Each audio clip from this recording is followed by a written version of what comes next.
सोचिए, एक इंजीनियर जो एक रैपर भी है, उसका ध्यान अचानक झापा 5 जैसी जगह पर क्यों गया? आज हम बालेन शाह की उसी रणनीति को डिकोड करेंगे जिसने नेपाल की राजनीति के पुराने तौर तरीकों को एक तरह से चुनौती दे दी।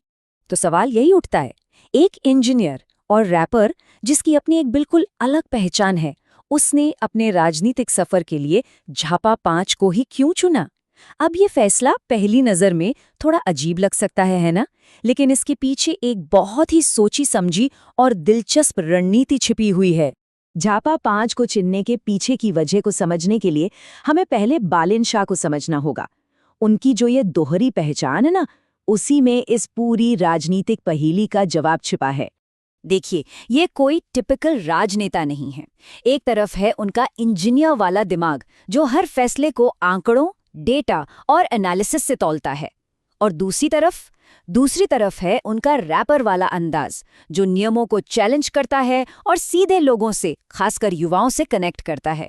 और यही दोहरी ताकत उनकी पूरी रणनीति की नींव है। तो इस इंजीनियर रैपर ने अपने लिए मैदान कौन सा चुना?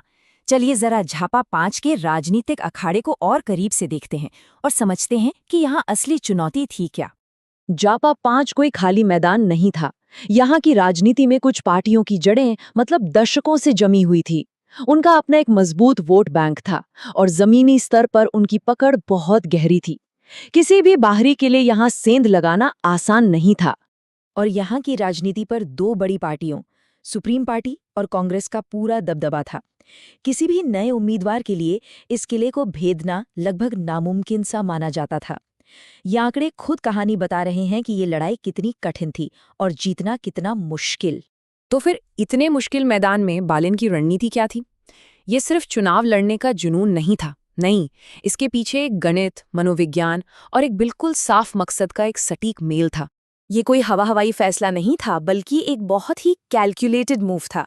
उनकी पूरी की पूरी रणनीति दो मजबूत पिलर्स पर खड़ी की गई थी, और यही बात इसे बाकी सबसे एकदम अलग बनाती है।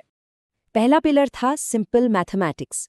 अब इसका मतलब क्या है? इसका मतलब है चुनावी आंकड़ों को बहुत बारीकी से समझना।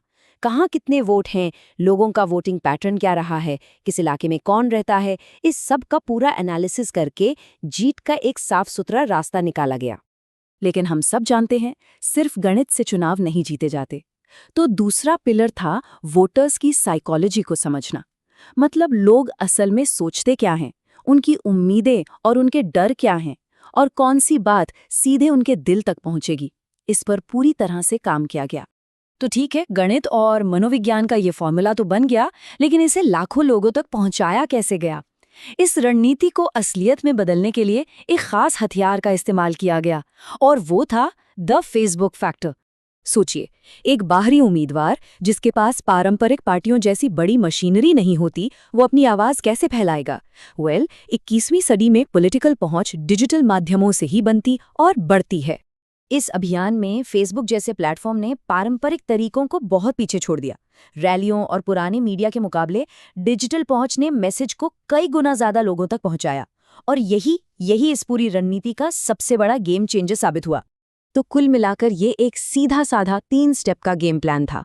पहला, मैदान को समझो, फिर गणित और मनोविज्ञान का अपना फॉर्मूला तैयार करो, और आखिर में फेसबुक जैसे डिजिटल टूल से अपनी बात को हर घर तक पहुंचा दो। ये एक ऐसा मॉडल है जिसे बार बार इस्तेमाल किया जा सकता है।